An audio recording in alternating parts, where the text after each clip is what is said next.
Tonight, we're learning more about the disappearance and death of 17-year-old Haley Busby of Fishers. She went missing January 5th, but an Amber Alert was never issued. Thanks for inviting us in. It's now 6 o'clock. Anne Marie's over in Italy covering the Winter Olympics. Tonight, the woman who helped create that Amber Alert system wants to change it. She told our Jenna Webster that Haley Busby's case proves this alert needs to be expanded.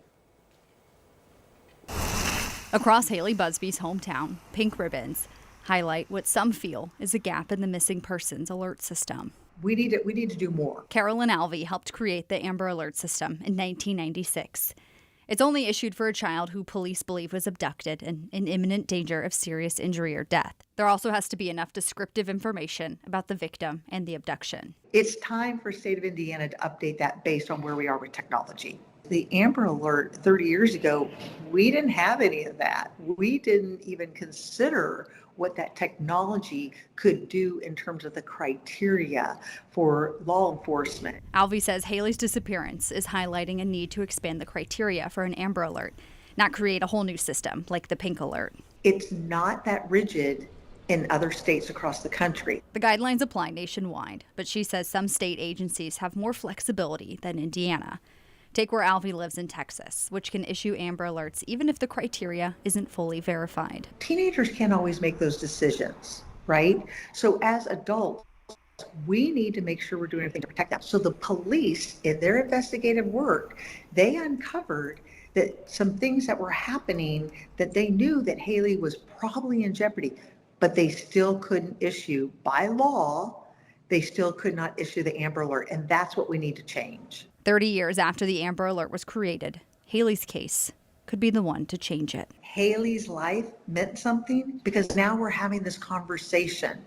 And my position is let's continue to have this conversation, not just in Indiana, but across the country. Alvey now calling on legislatures across the country to revisit their policies so police aren't prevented from issuing an alert when a child's life is at risk.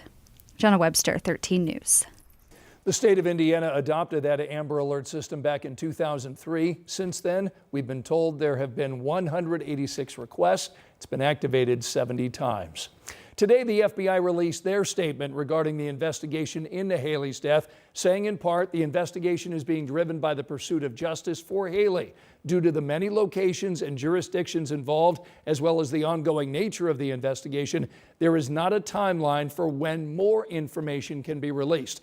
We ask for continued patience as the investigators work to gather information, process evidence, and advance the case. The goal is to protect the integrity of the investigation and ensure a just outcome.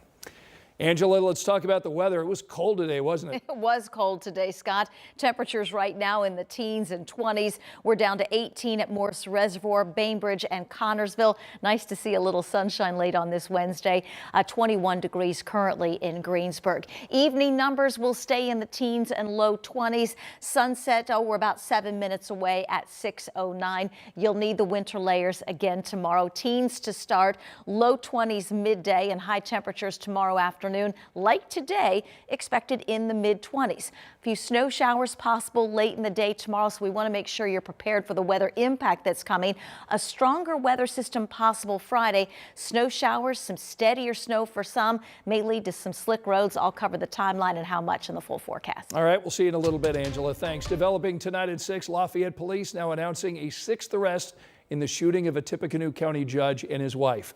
23-year-old Nava Bell has a warrant out for her arrest for multiple charges, including attempted murder and conspiracy to commit murder. 5 other suspects are already charged in the case for the shooting of Judge Steve Myers and his wife at their home in Lafayette. The jury trials for these 5 suspects are set to begin May 6th.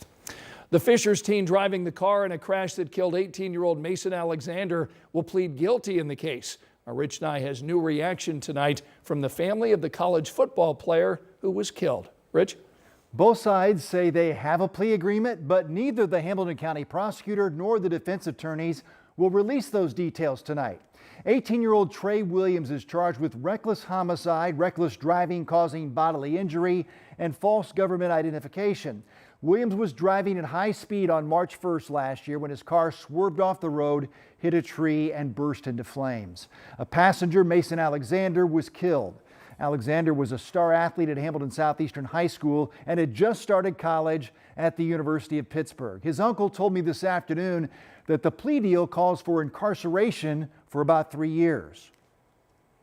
It's a compromise, and that's what we've done.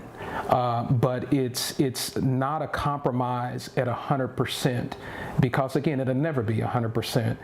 This young man that took Mason's life, he has a chance to recover, a full chance to recover.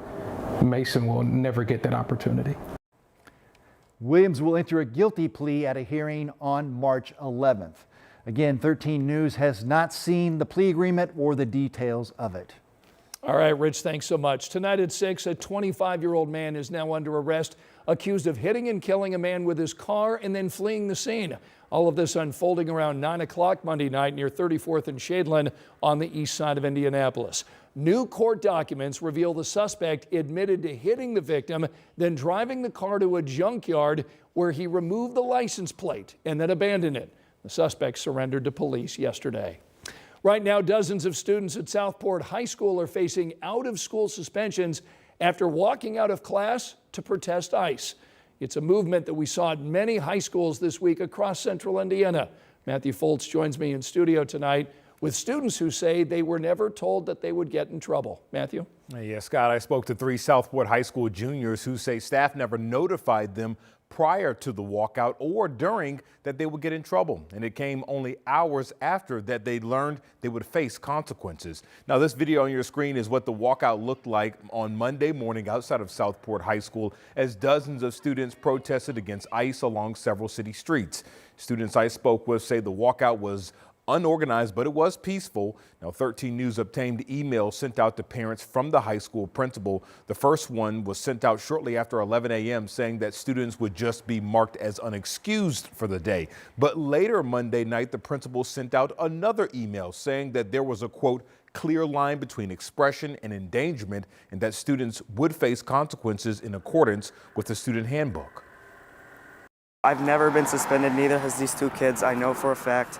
And just having that on our record kind of stings because we just wanted to the students just wanted to stand up for what's right.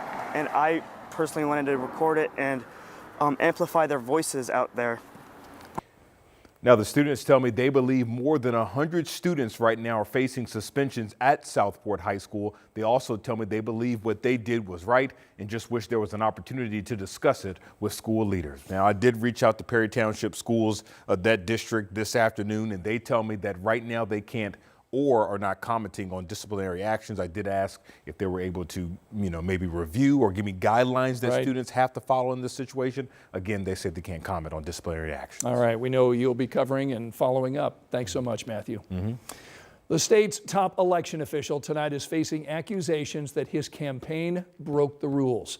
Today, the Marion County Election Board released results of its investigation into this campaign video for Secretary of State Diego Morales. Investigators found state employees using state resources shot some of this footage that was later improperly used in campaign materials. Investigators say Morales refused to talk to them, so the board is giving him one more chance to answer questions.